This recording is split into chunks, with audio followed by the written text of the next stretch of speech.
Começou. Olá, bom dia, boa tarde, boa noite. Não sei que hora você vai assistir esse pod maravilhoso. A gente está aqui direto da Spock, eu tô aqui já vestida a caráter. Bom, a gente vai conversar aqui sobre uma parceria muito necessária nos dias de hoje, que é a parceria entre os advogados e os engenheiros. Essa cooperação, essa colaboração técnica, ela tem se tornado cada vez mais indispensável em vários ramos do direito. Aqui, eu vou estar aqui, vou pedir a palavra que eu Sim, claro. Eu estou aqui com a Comissão de Direito ou de Infraestrutura da OAB e Urbanismo, com meu colega, o presidente, doutor Acelon, perdão. É porque o nome é difícil. Sim. E conheci aqui uma pessoa maravilhosa, já amei, que é o professor Antônio Furtado, dentre outras coisas que a gente vai descobrir aqui dele. O que eu sei é que ele tem 5 filhos e quem manda no pedaço é a Verena. Então vamos ver aí, vamos para esse bate-papo muito bom, muito interessante, com essa personalidade cheia de conhecimento e de história aqui para contar para a gente, para trazer para a gente. Sim. Boa noite a todos. Para mim é uma satisfação participar aqui também com grandes nomes aqui, né? O professor Antônio Furtado, né? Engenheiro civil, representando nesta noite aqui, né? O CREA, Conselho de Engenharia e Agronomia do Estado do Acre, né? E a nossa ideia é tratar um pouco, né, da inovação e tecnologia na construção civil, uma parceria entre a advocacia e a engenharia, né? E aqui, assim, a gente deixou um pouco aberto porque a gente sabe que é uma temática que dá para explorar vários âmbitos, né? Então a gente consegue trabalhar infraestrutura, conseguimos trabalhar meio ambiente, desenvolvimento urbano sustentável. Então aqui é mais ou menos nessa pegada que nós vamos estar trabalhando aqui. E eu quero passar a palavra para o nosso convidado especial, professor Antônio Furtado, para dar as boas-vindas aí e a gente começar o nosso bate-papo. Só antes, rapidinho, aqui também contar aqui com a presença do meu querido, amado, amostradinho, doutor Emerson, que é diretor da ESA, da Escola Superior de Advocacia, que também vai fazer parte desse bate-papo aqui, descontraído, mas com muita informação. Ellen, muito obrigado pelo convite. Acelon, meu aluno, muito bom te ver, crescendo, principalmente presidindo uma comissão e já tendo destaque naquilo que ele está se propondo a fazer, Ellen. Jovem advogado, então assim, óbvio que você que está assistindo a gente, que é advogado, vocês estão aqui ó, com os melhores. A Ellen na área agroambiental e o Acelon aqui ó, como jovem advogado. E o professor que eu conheci hoje, e o cara, gente, ele sabe de tudo um pouco. É surreal. Porque você bota qualquer assunto para ele, ele descreve assim que eu falei, não, hoje a gente tem que aprender. Hoje a gente vai tirar o máximo que a gente puder desse nosso amigo que está aqui. Professor. Bem, boa noite a todos. Eu agradeço as gentis palavras que me foram dirigidas. Eu espero contribuir num bate-papo bem amigável e, sobretudo, muito informativo para a sociedade que, de fato, precisa muito de informações, especialmente no momento que estamos vivendo, momento de uma crise climática, de alguns conflitos de natureza social no mundo. E o mundo hoje ficou, nosso quintal é muito pequeno, né? Tudo que acontece no mundo tem reflexo na nossa sociedade. Nós nos achamos distantes, mas nós somos quase o primeiro mundo. Nós estamos aqui no paralelo 7, né? Bem pertinho do hemisfério norte, que é o mundo civilizado. Estamos disponíveis aqui para conversar sobre engenharia, especialmente uma coisa que me encantou, de aqui representar o CREA como diretor, representando a nossa presidente Carmen, representando o presidente Luciano Sassai da Mútua, e outros companheiros, conselheiros também do CREA, o sistema CREA, que é um sistema muito grande. Nós temos aí 1.100.000 registrados, né? E fazemos a gestão de quase 70% do PIB nacional. É uma categoria de fato que tem uma participação da sociedade muito grande e eu espero dar algum retorno dessa conversa que vamos ter. Eu tenho certeza disso. Sim. Eu estava até pensando aqui, Ellen, que uma coisa que motivou, né, nós trazemos esse debate é porque hoje nós estamos aqui representando duas instituições que têm grande poder na sociedade, né? A Ordem dos Advogados, né, ou seja, que tem poder para poder representar com ações civis públicas, né? E nós temos o CREA. Aliás, se nós colocarmos, né, colocarmos de profissionais, né, dentro dessa temática, né, como é que está realmente de profissionais, são as duas instituições que normalmente estão mais em destaque hoje na sociedade, né, de entidades de classe, né. E aí eu quero já aproveitar, né, dar já um toque aqui no nosso podcast aqui, e questionar, né, o nosso professor, o Antônio Furtado, ou como ele quis gentilmente que nós chamamos de professor Furtado, né, o que ele acha, né, sobre...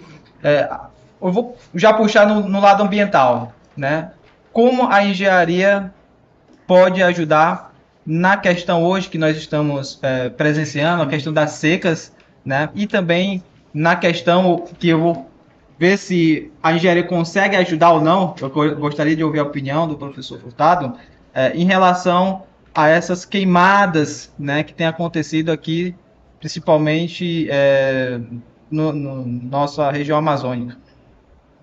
Eu acho muito agradável, embora seja um assunto muito sério, conversarmos sobre esse assunto. Eu acho que a engenharia e o direito, tomando como minhas as suas palavras, são duas categorias que estão aqui na sociedade brasileira, na sociedade mundial, como próceres dessa caminhada de evolução socioeconômica. Pois bem, a engenharia pode ajudar muito. Aliás, a engenharia ela é uma das atividades materializadas da engenharia, é a mais antropizante possível, né? Por exemplo, nós estamos num espaço que está ser construído. Nós tivemos que derrubar a mata, não foi derrubar a floresta, fazer o trabalho, né? A questão fogo, ela é hoje uma necessidade, você do pastoril, econômica, porque nós não temos alternativa. Como sabe, nosso professor de aqui sabe, que nossa estrutura jurídico legal brasileira, ela é firmada num conceito greco-romano ítalo-germânico, né? A Alemanha e a Grécia têm muita força sobre o que nós praticamos aqui. Nossos jargões jurídicos são muito ligados ao latim, né? E lá diz o seguinte, desse conceito jurídico, que não é legal, é jurídico, da prática da vida, quando o Estado diz assim, olha, você não pode fazer alguma coisa, este mesmo Estado se obriga a dizer, você não pode fazer isso dessa forma, mas tem outra forma de fazer. O Estado brasileiro hoje minha culpa também, porque eu sou servidor público, é o Estado do não podismo. O Estado diz assim, não pode isso, mas ele não dá uma alternativa de fazer diferente, não é? Você vê que nos antecederam aqui o Corpo de Bombeiros e o IBAMA, e se fala da criminalização das queimadas, e essa criminalização ela é muito punitiva realmente, mas ela tem pouca orientação de quais são os elementos substitutivos e alternativos para que a iniciativa privada, ligada intrinsecamente a esse tipo de qualidade de produção, tenha substitutivo. Nós não temos financiamento de equipamentos, orientação em campo. O Estado quase sempre chega para punir. Se você queimou, você vai ser... E isso é uma questão que nós, os advogados, você, advogado, eu, na categoria de engenheiro, temos que discutir. Porque os advogados, não esqueçam dos senhores, que é o custo e os defensores dos direitos, né?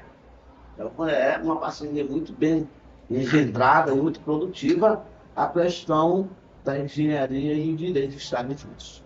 Hoje mesmo, lá no programa do Astério, a gente estava discutindo que ele falou assim, e aí, Você vê hoje o produtor, quem trabalha no agro, como o grande vilão das queimadas.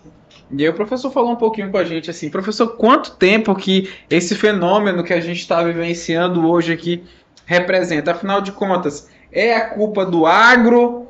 É culpa de quem esse fenômeno que a gente está vivenciando hoje?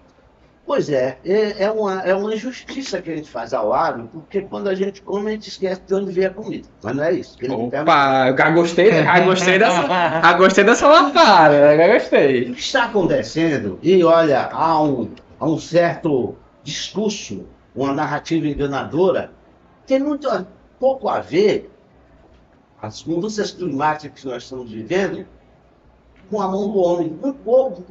Nós estamos vivendo uma situação de mudança climática que ela é cíclica. Nós que estamos vivos hoje, fomos premiados. A cada 100 mil anos, o mundo acontece isso. Vamos ter 110 anos com o que está acontecendo, né, que a gente chama de El Niño, os vulcães, os vórtices ciclônicos de alta temperatura, região extratropicais, porque a gente esquece que a água que caiu no Rio Grande do Sul é a água que está voltando no Acre hoje. É aquela mesma água que caiu, e essa água, os rios aéreos que nós temos, se vocês entrarem no site da NAGA, vocês vão descobrir que nós temos rios aéreos que estão hoje com vazões pequenas, né? E isso nós atribuímos ao agro, e não é verdadeiro, não é verdade. Nossa ação nesse sentido ela é muito, muito pequena. Só para lembrar como não é do agro, há cerca de 3 mil anos atrás, o deserto do Saara era uma savana, tinha verde.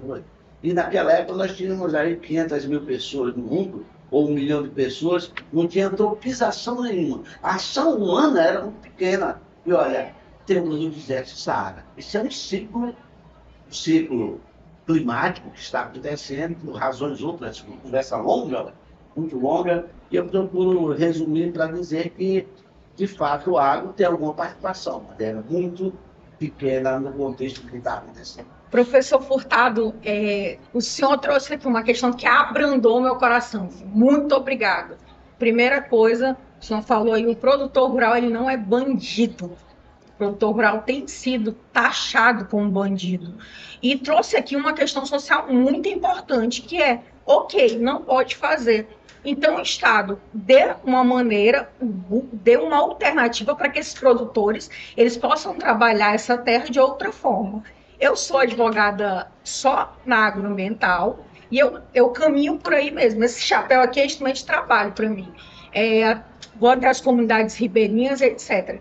Se ele tem problema de escoar até a produção dele, aí imagina como é que a gente pode comparar ele a outras tecnologias que conseguem tratar o solo com maquinário, etc. Não chega até essa ponta. Aqui a gente falando de pequenos produtores rurais, isso não chega.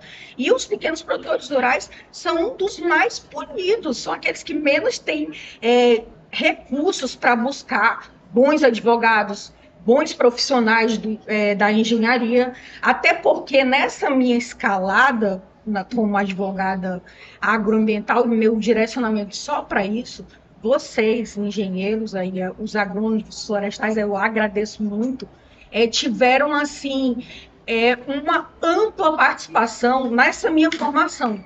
Primeiro, porque vocês, antes de eu ir, vocês foram os primeiros a ir a campo, a conhecer a terra, a conhecer o produtor, a falar com ele, a ter esse contato. E aí eu comecei a acompanhá-los para poder o quê? Traduzir para o juiz aquilo que vocês me forneciam nos laudos. Porque é muito fácil a gente ali que está no ar-condicionado, sentadinho na nossa cadeira ali, bonitinho, arrumadinho, tá ali criminalizando um trabalhador. Porque eu nunca cheguei na casa de um produtor rural criando, isso eu falo com precisão, para ele estar deitado numa rede. Você chega, eles estão trabalhando. Então, eu gostaria, assim, que o senhor explanasse um pouquinho mais sobre essa questão própria da justiça social em si e da necessidade da colaboração entre o advogado agroambiental e os engenheiros, porque é indispensável que a gente tenha um laudo, um parecer de vocês. É indispensável que a gente tenha um mapa com georreferenciamento e coordenadas da área para a gente poder ver se realmente multaram a pessoa certa, a área certa, embargaram ou não.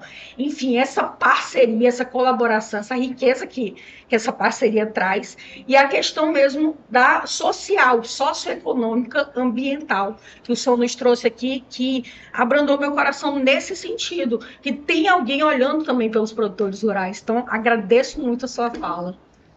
Pois é, querida, eu posso te dizer que tenho uma convicção de que o produtor não é predador, né? Nenhum produtor que eu conheço derrubou uma árvore pelo prazer de ver a queda da árvore. Esse produtor, ele fez o uso daquele bem. Nós temos poucas pessoas que nos defendem na questão da ecologia e da agroindústria ou da agroextração, não é? Mas nós esquecemos de dizer que nós somos doutores nisso, todos nós. Por quê? Porque nós preservamos a Amazônia. O mundo civilizado, Noruega, Dinamarca, Holanda, Suécia, Suíça,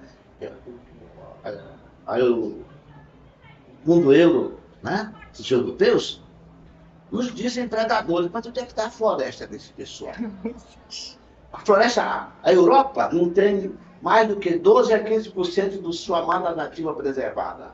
Nós, na Amazônia, preservamos 92%, que é a média, a devastação da Amazônia está em 7%, 96%, 92% da nossa floresta está em pé.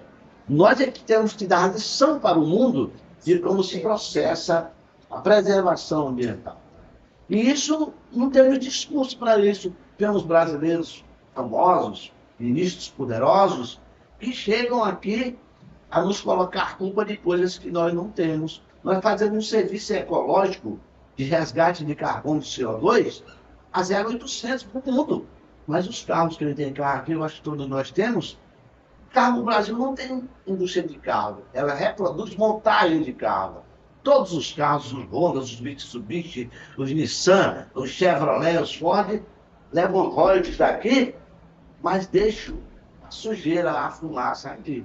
Não é? Nós estamos pagando royalties para eles, mas eles não pagam royalties da sujeira que fazem, e nossa floresta dioturnamente faz um trabalho de gari 0,800. Né? A gente precisa falar que nós, de fato, temos lição de preservação para o mundo, e como a doutora acaba de dizer, o produtor rural, ele é um abnegado, é um trabalhador, é um herói.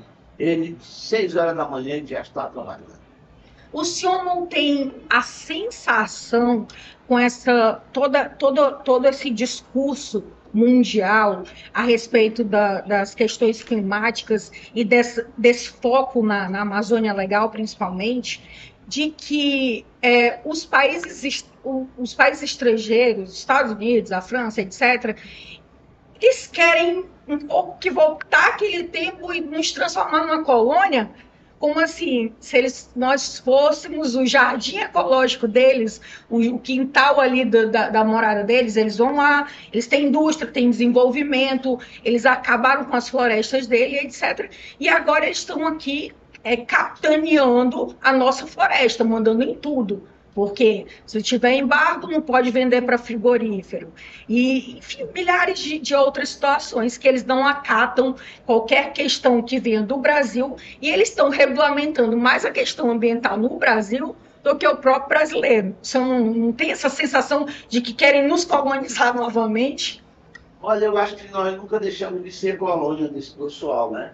Na realidade, é uma disfarçatez a gente achar que nós algum dia tivemos uma independência para produzir o que quiséssemos e tivéssemos o resultado dessa produção. É tanto que é injusto as pessoas esquecerem que na Amazônia tem em torno de 30 milhões de pessoas. Eles querem que nós aqui tenhamos a floresta em pé sem ter retorno dele. Por que o mundo não investe, em vez de supostamente ter fundo Amazônia, essas coisas que as ONGs discutem como se fosse uma bênção e fosse uma grande vantagem que elas estão dando às pessoas que moram na Amazônia, porque nós não fazemos o resgate de carbono. A quantidade de carbono, olha, o resgate da floresta amazônica é 7 toneladas de carbono por hectare por ano. Uma conta fácil de fazer.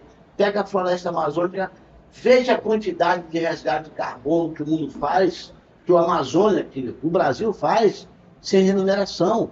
O pessoal reclama disso porque ninguém gosta de pagar o que está recebendo de graça. Só exatamente isso.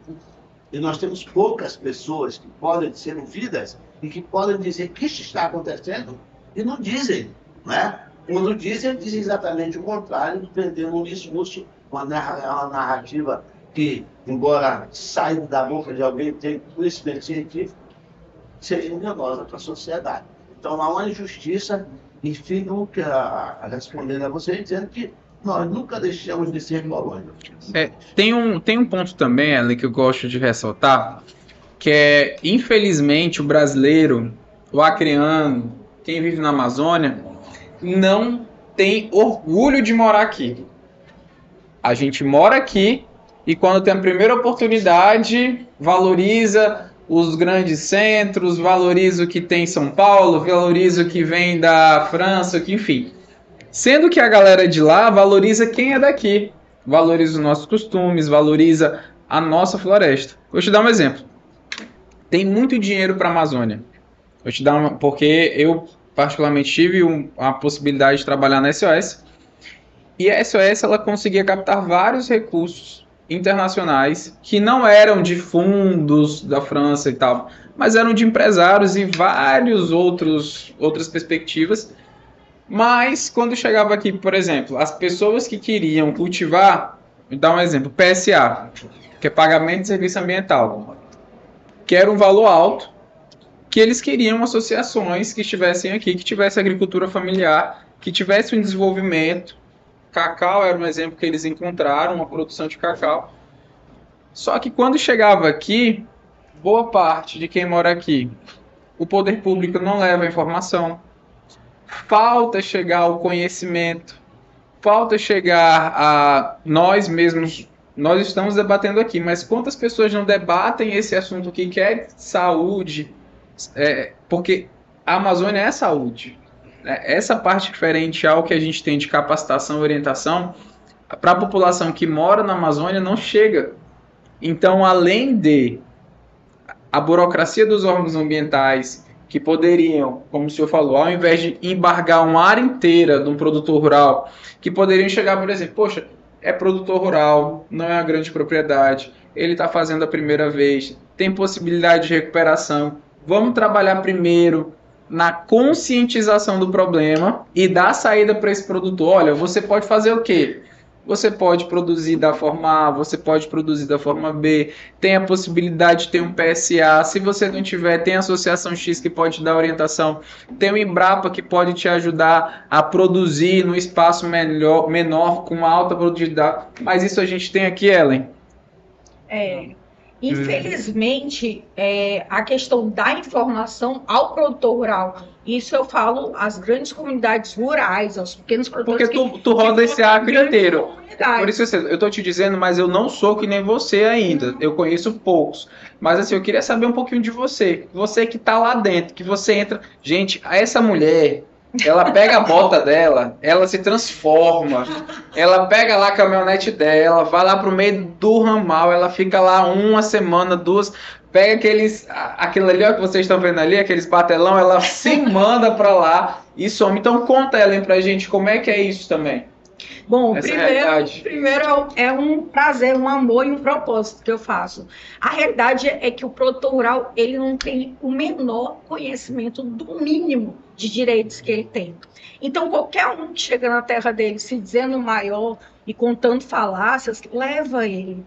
Né? Então, esse trabalho de trazer informação, de levar informação, de ir até esses locais, ao invés de ficar esperando eles procurarem no escritório, porque eles até tem medo de entrar no escritório de advocacia, que eles já acham que já vão ser cobrados, né? E você trazer informação, tá gerando a educação ambiental no sentido de dizer quais os direitos que eles têm quando são multados, como que ele pode desembargar a área dele, se essa multa ela pode ser cancelada ou não, se já prescreveu ou não. Tem produtores rurais, assim, que eu peguei casos que a pessoa já estava há mais de 10 anos, a multa dela estava prescrita. E, infelizmente, o nome ainda estava no CADIM, né? A área ainda estava embargada e essa pessoa sofrendo com essa consequência há anos e anos de um embargo que inicialmente tinha que ser cautelar, provisório, mas ele se torna uma pena perpétua. Então, a gente tem que levar a informação, tem que dizer quais são os direitos e, infelizmente, Emerson, eu vou te falar, nessa minha caminhada toda, eu nunca cruzei com um ongueiro. Eu nunca vi um ongueiro andando no ramal, não, me perdoe, mas eu nunca presenciei isso. Também nunca vi a ação dos estados, das outras instituições nesses lugares. Podem haver ações isoladas que são divulgadas, etc. Mas a grande massa, ela não tem conhecimento. Eu concordo contigo. Assim, quando eu te dou o exemplo das ONGs, é que o que acontece? Você pega no mundo que nós temos dentro da Amazônia, aí você tem aqui 1, 2 associações que às vezes têm projetos isolados que chegam lá a 2, 3%, num mundo de 100%. Então, assim, a perspectiva que eu trago aqui, tem dinheiro? Pode ter. Só que o poder público poderia capacitar, orientar, investir, chegar nos lugares aonde a informação não chega. Essas populações, elas são objetos, literalmente, para quem chega lá, faz o que bem entender. E fora que não tem apoio do poder público, quando chega, não tem possibilidade de financiar, fazer um financiamento para poder crescer naquele lugar e acaba vivendo daquela atividade rural, literalmente subsistência, como vocês falaram, um curral da Europa. Então, é complicado. Eu tenho refletido aqui sobre as falas de vocês e eu queria ampliar um pouco mais esse debate, aproveitar o nosso professor Furtado aqui, no assunto que a gente está focando em relação à questão do meio ambiente, que é uma temática que hoje é bastante necessária e nós estamos numa crise hídrica. E aí me veio à mente uma notícia relativamente recente que eu quero fazer uma comparação e ouvir a opinião do professor Furtado, que é mais ou menos o seguinte. Eu acho que ele citou sobre o deserto do Saara, né? E me veio à mente uma chuva fortíssima que foi induzida, acho que é em Dubai, se não estou enganado, tenho que lembrar, mas que foi induzida e acabou que induziram demais, né, nuvens artificiais, né, e aí acabou alagando, né, a cidade lá, que é um deserto, né, isso passou no Fantástico e tudo mais, eu acompanhei. E aí hoje, aqui no Acre, nós vivenciamos o quê? Uma crise hídrica, né, nós temos, e a gente sabe que todo mês de setembro, agosto, setembro, meados de outubro, nós passamos por esse período, né? E aí eu aproveito, né, para questionar o seguinte: será que a engenharia, né, que a gente hoje está querendo trazer inovações tecnológicas, né? Hoje o Acre precisa de inovação tecnológica. E onde é que a engenharia conseguiria auxiliar, por exemplo, nessas demandas que nós temos rotineiras, como por exemplo, em meados de janeiro, meados de março, vamos colocar aqui, fevereiro, março, a gente vai ter uma alagação, porque sempre acontece isso, e em meados de setembro e outubro nós vamos ter uma seca severa, né? E isso sempre ocorre, né? Será que haveria possibilidades de nós evitarmos isso? Olha, na realidade, Marcelo, essa parceria advogados, engenheiros, ela é da melhor qualidade. Primeiro porque nós, engenheiros, somos as pessoas tecnicamente bem qualificadas para fazermos esses laudos ambientais, sejam eles no propósito da agricultura, como os agrônomos, os direitos florestais, os agrimensores, os direitos civis. Nós temos um instituto que é o IBAP, Instituto Brasileiro de Avaliações e Perícias. Esse instituto, ele é muito qualificado para essas perícias. até convido os companheiros advogados, quando forem indicar algum perito, especialmente na questão da discussão de litígios de imóveis, indique um engenheiro, porque nós, engenheiros civis, especialmente, nós temos a qualificação de fazer o valor de mercado, e o valor de mercado de um imóvel não é só a fachada, a localização, mas a questão da solidez do imóvel, a questão estrutural do imóvel, que o corretor de imóvel ele tem essa habilitação também de fazer avaliações, mas ele não tem a habilitação de fazer avaliação da solidez do imóvel. Você comprou um imóvel que pode estar muito bonitinho, mas tem um problema que seja de natureza especificamente estrutural, cujo corretor de imóvel não saberá lidar com ele. Isso é uma das coisas. Então, essa parceria de indicação era muito importante que fosse estabelecida sempre e lembrada. Por outro lado, a questão da crise hídrica que nós vivemos, nessa amplitude que se disse, em menos de 6 meses nós temos uma alagação e uma escassez. Nós estamos no deserto. Chegamos aqui a situação mais de umidade relativa do ar, que é o mais crítico. Chegamos a 15% de umidade relativa do ar, quando a OMS diz que o correto para a vida humana é 60% a 70%. Na Amazônia, normal, no nosso inverno, aqui, 80% disso. E nós temos hoje o Rio Acre aí com 1,3 metros, 1,30 m de lâmina d'água, que não é também importante, não. Porque não interessa quanto de água tem no Rio Acre, interessa quanto de água passa no Rio Acre. E olha, por exemplo, sem medo de errar, com o conhecimento de engenharia pela qual eu já passei, a vazão do Rio Acre hoje está entre 20 a 25 metros cúbicos por segundo. Sabe quanto é que precisa para abastecer a cidade de Rio Branco? 1,6 metros cúbicos por segundo. 2 metros cúbicos está soprando água à vontade. Então nós não temos problema de abastecimento de água por conta dessa crise. Nós temos um problema de aproveitamento dela. E outra coisa que as pessoas não sabem, tratar água nessa época agora é mais barato do que tratar água com o rio cheio. Porque com o rio cheio, vem muito material que a gente chama de turbidez, de suspensão na água.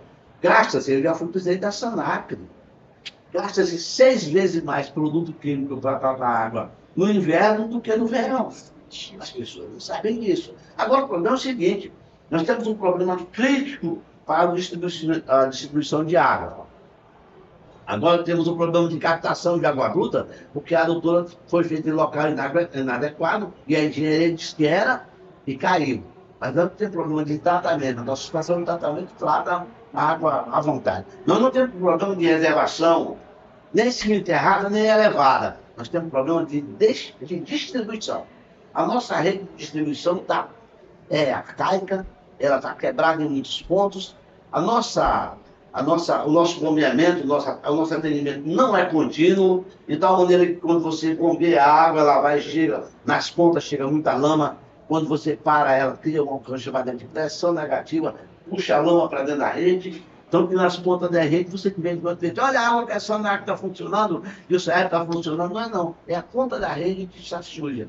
Então, se há uma necessidade de investimento grande, é em rede de distribuição. Porque eu posso dizer, sem medo de errar, e o Trata Brasil está trazendo de vez em quando essas informações, e é de lá que eu estou tirando esses números pelos quais estou fazendo essa fala, é que cerca de 57% da água tratada em Rio Branco é perdida. Só 43% é distribuído para as pessoas. Vazamento, extravio, uma opção de coisa, e as contas que não são pagas. Então, você vê a necessidade primorosa como bem específico e essencial à vida, que é a água, nós não temos o cuidado dessa natureza. De tal maneira que, nesse aspecto, a engenharia é próxima nisso. Mitigar essa situação, tanto de vazão do Rio Acre como de abastecimento para consumo humano, é uma coisa relativamente simples e conhecida dos engenheiros. Olha, quando eu cheguei no Acre, em 1977, o ministro Mário Davi Andreasa mandou fazer um trabalho que era a regularização do Rio Acre em níveis navegáveis. Nós tínhamos um projeto de duas reclusas. A reclusa é um elevador hidráulico que serve com que o rio fique sempre nível, ele continua funcionando e você mantém a água no rio. Porque o rio Acre, ele não é um rio, ele é um dreno.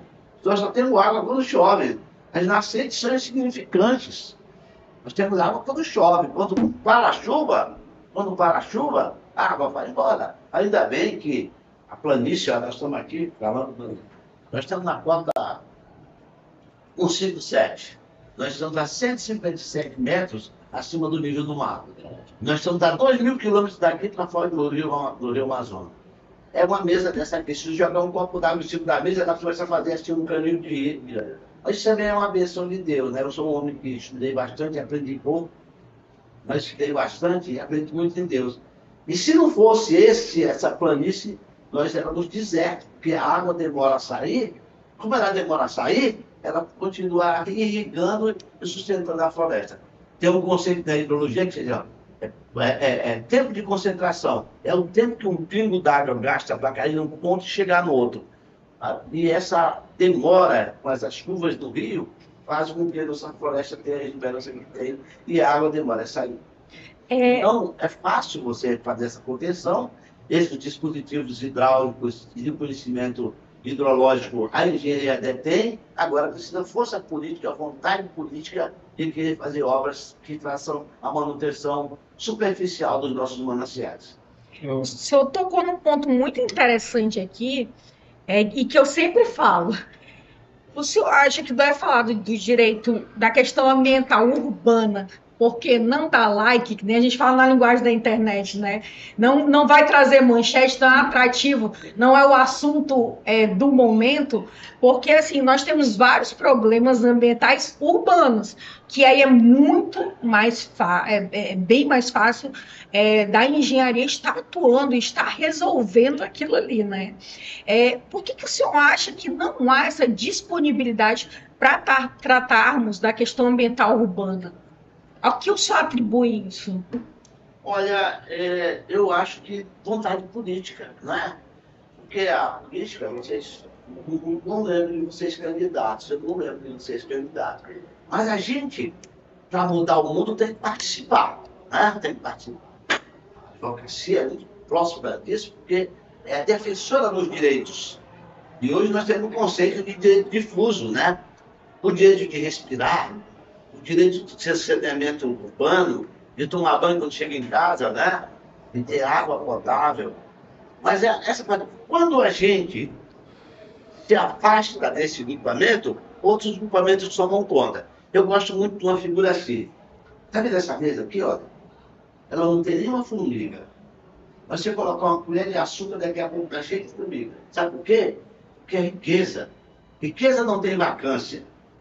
Quando você dá espaço e vacância da riqueza, alguém chama tomar conta. Quando jovens como vocês não se candidatam, não participam efetivamente da política, os políticos que podem ter não a qualificação de vocês tomam conta e fazem do jeito que querem. Aí as políticas públicas não chegam a atingir as demandas das pessoas que, delegando por uma bênção que chegamos da democracia representativa, não chega a ter o resultado que esperamos. Muito provavelmente o que acontece na escassez de produtos que o Estado deve entregar ao cidadão e que não entrega é por essa ausência da participação de pessoas que acham, como eu, que resolve os seus problemas e resolve, mas outras não têm essa condição de fazer a mesma coisa.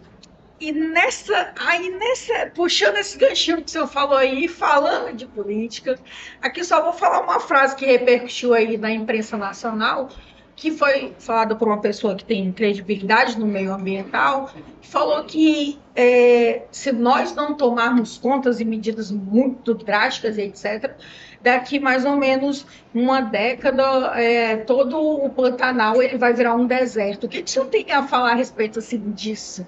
E eu queria só aproveitar também e emendar com a pergunta da doutora Ellen e assim, fazer também uma espécie de contrassenso. Porque, assim, o que é que eu percebo, né?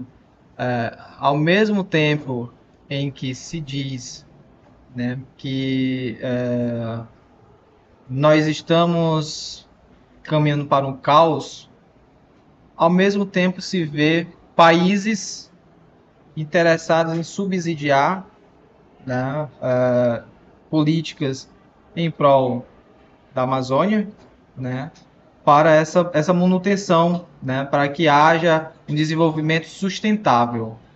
Países têm interesse nessa política do meio ambiente. E aí entra, eu vou puxar a fala do nosso colega Emerson, né, lá do início, né, que ele comentou sobre o subsídio, né, que é feito por diversas ONGs e que tem dinheiro, né. Dentro dessa questão, aí que me entra, me fica um paradoxo. É um paradoxo.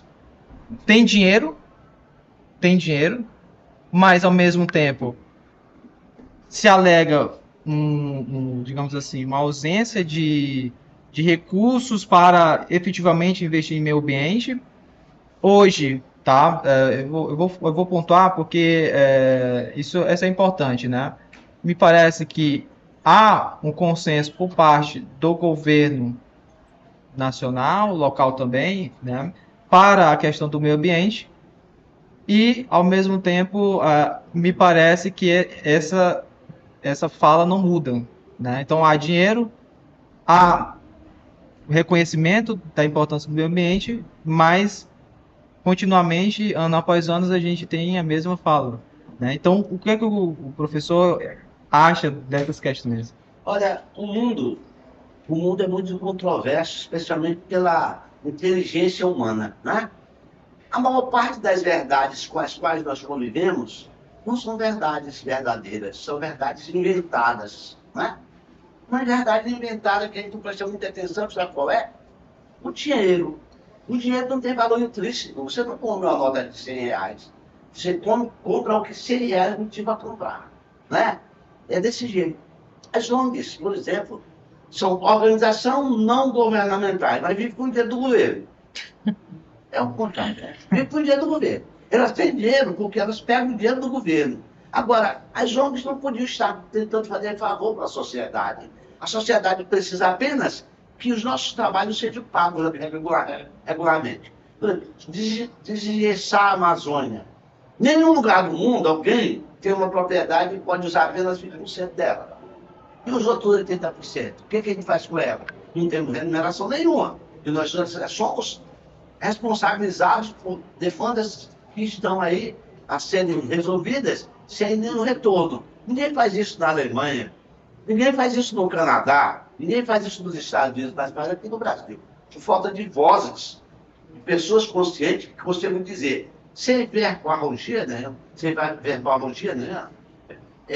Com propriedade, com tecnicidade, dizer o que precisa ser feito. As ONGs, eu gosto muito do Miguel Escarcelo, conheço muito ele, da SOS Amazônia, tem um bom trabalho, mas o Miguel Escarcelo e a SOS Amazônia talvez esteja devendo o ar uma coisa. Vou lhe dar.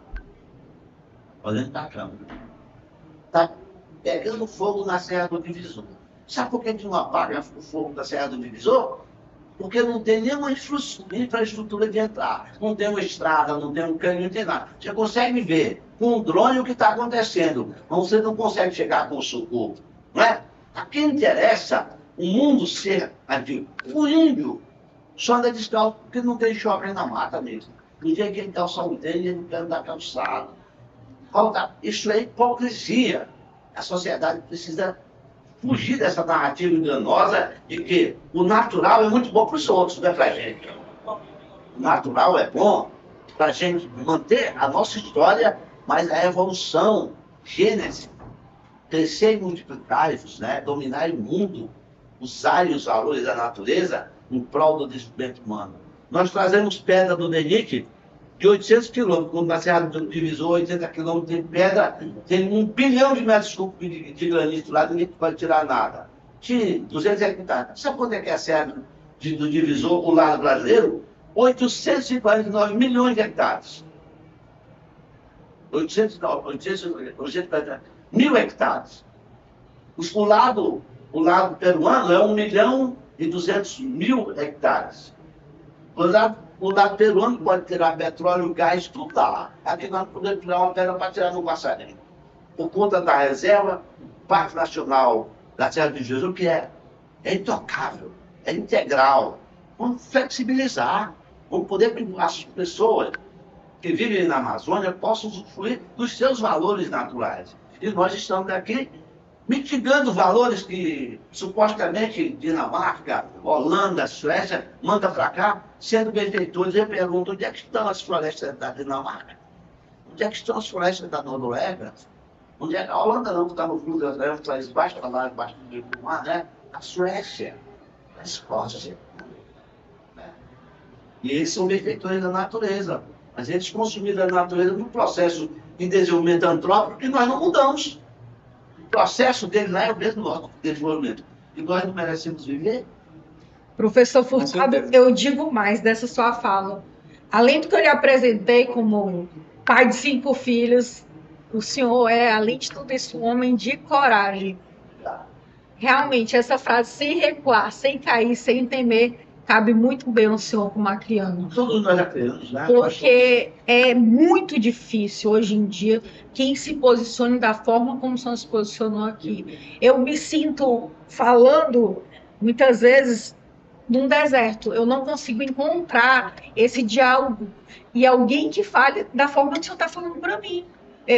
Que tenha coragem de falar isso. Então, assim, o que nos falta, além de tudo que o senhor falou, é coragem. Então, temos que trazer essa coragem. Eu vivo num país com a convicção do artigo 5º da Constituição, que diz que eu sou imune para as minhas manifestações próprias de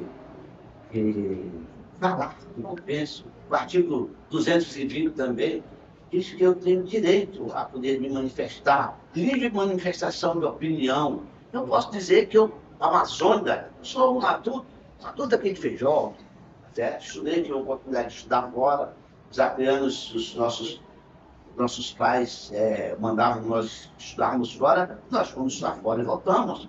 A família Hélio, que você pertence, do Freitas, dos Freitas, então nós voltamos.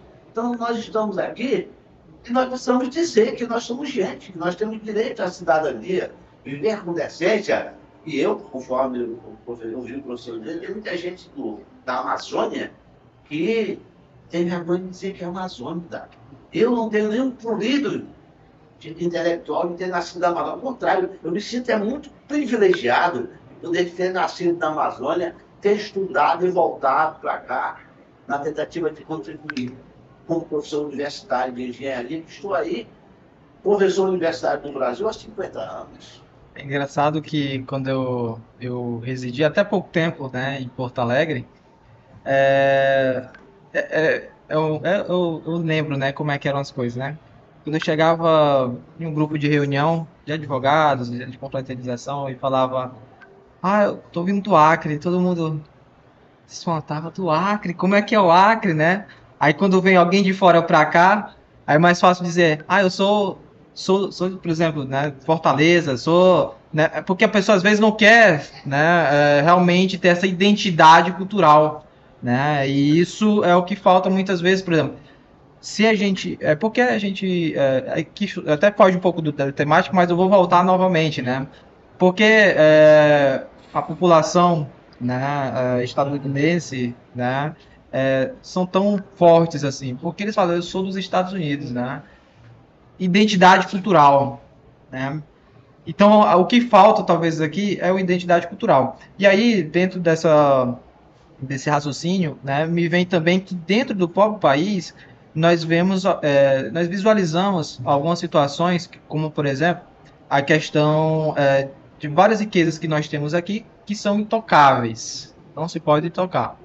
E aí eu vou aprofundar um pouco mais sobre a questão da engenharia, porque assim, quando a gente viaja para São Paulo, né, vai participar de festas como o que está acontecendo aqui no Acre, é discutido tecnologia, é discutido como, né, como a engenharia vai estar influenciando, né, na promoção de tecnologias para a colheita, né, ali, soja, café e vários plantios aí, né? E aqui é como se fosse a Expo Acre, né, como se fosse um divertimento, né, assim, a gente não está discutindo tecnologia, mas o governo traz né, digamos assim, a sua estrutura para cá, né, e assim, eu confesso que eu vou, né, me aprofundar para ver como é que está esse ano aqui na Expo Acre, né, como é que está a questão, mas nas outras edições a gente não via muita o empresariado realmente querendo bancar, né, trazendo tecnologias, inovações, né, e eu penso eu, na verdade, que esse papel que a engenharia desenvolve, ela deve ser nacional, ela não deve acontecer só em uma região e aqui não. Ela deve trazer também tecnologias, porque nós precisamos, que nem foi colocado pelo professor Furtado. É verdade. Mas a tecnologia é uma maneira de fazer, né? A maneira de fazer é como demanda, é como ter fome, né? A gente só come quando tem fome, né? Então, o que precisa no Acre é a gente ter no nosso parque fabril, a nossa iniciativa privada, tá certo? Seja demandada para produzir, porque tem a condição de escoar. Uma das maiores dificuldades que nós temos no Acre é a infraestrutura. Eu digo muito para os meus alunos de engenharia, e no Acre é bom de ver, porque tem tudo a fazer. Olha, a doutora aqui que se envolveu com uma questão de atendimento jurídico às pessoas que trabalham na Agroambiental, né? ambiental, ela está tendo um trabalho com uma magnitude muito grande em função de esclarecer pessoas que estão na produção minimizada, uma produção que pode ser otimizada para muitos outros valores, que implicam que a roda exitosa da livre iniciativa é essa. Quando a gente produz alguma coisa, a gente produz para a gente para vender os excessos, o excedente. Essa é a razão do nome ter deixado de ser nômade para ser fixado no local. A agricultura e o comércio. Feito isto, a gente precisa de esclarecimento. Esse esclarecimento, a notícia, os direitos, o financiamento e o Estado brasileiro. Veja, eu não vou dizer o número para não humilhar. Veja quanto é o orçamento da Secretaria de Agricultura do Estado do Acre, quanto é o orçamento da Secretaria de Agricultura do Estado de Rondônia. Você vai se assustar. Rondônia está aqui do lado. Por que Rondônia tem uma pujança que o Acre não aconteceu? Por quê? Políticas públicas. Porque nossa gente é trabalhadora, nossa gente é vadio, nossa gente não recua, não cai, não teme. Ela precisa de financiamento, precisa estimular. Nós estamos aqui, todos, por uma motivação. Eu vim aqui para conversar sobre engenharia, sobre essa parceria que me parece a mais próspera possível, advogados e engenheiros, né? Mas eu também estou aqui na defesa da sociedade, que a sociedade precisa das pessoas que tiveram oportunidade com a gente para produzir e avançar. Caminhando aqui para o encerramento, infelizmente, né? Mas vamos ter outras oportunidades, com certeza. Eu vou lhe convidar pessoalmente, que eu vou ter um podcast, eu quero conversar com o senhor longas horas. Caminhando aqui para o encerramento, eu gostaria primeiro aqui de puxar a palavra aqui para o doutor Emerson, meu queridíssimo amigo, a respeito do papel do professor universitário de estar passando para os alunos também essa outra visão acerca do direito ambiental, acerca da realidade que vivemos. Quando a gente tem um discurso aí muito modelado por países internacionais e também por regiões que já tiveram seu desenvolvimento, né? Os grandes juristas, tem grandes juristas ali no sul e etc. Qual o papel aí da universidade para formarmos homens advogados, mulheres advogadas, que também tenham esse discurso corajoso aqui que o professor Furtado trouxe à tona? Qual que é o papel do professor universitário em tudo isso aí? E aí o senhor já faz a sua fala final para os alunos, direção para os alunos. Eu queria agradecer aqui a vocês que estão acompanhando a gente, né, professor Furtado, Ellen, Arcelon, por essa conversa maravilhosa. E principalmente eu digo que o papel do professor é instigar. Quando eu venho aqui, jogo um pouquinho de semente, falo um pouquinho de ONG, mas quando a gente vai lá, fala um pouquinho do pequeno produtor, quando a gente fala do papel do Estado, eu acredito que o papel do professor é não aceitar nenhuma verdade absoluta que é nos colocada. Aquele velho papel, nós precisamos contestar.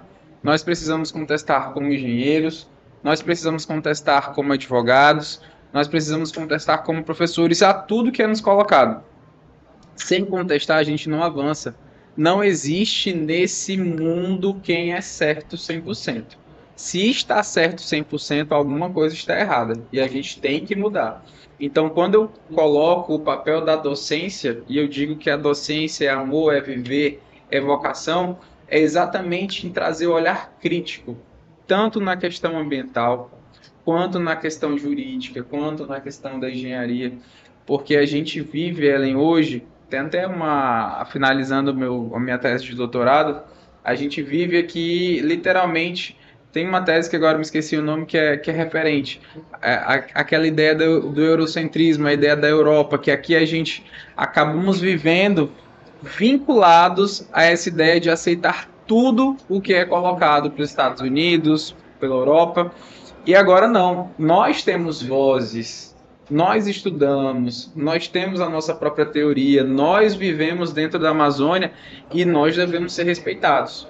Só que para isso nós temos que ter capacitação, orientação e brigar para que faça a nossa vontade.